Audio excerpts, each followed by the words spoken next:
Hello everyone, today I'm making a bird in air dry clay.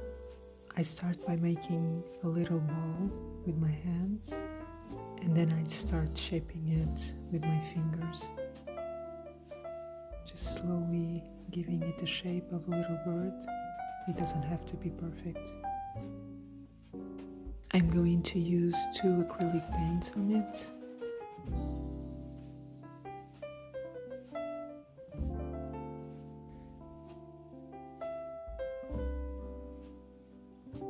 And here's the final result next to another bird that I've made before.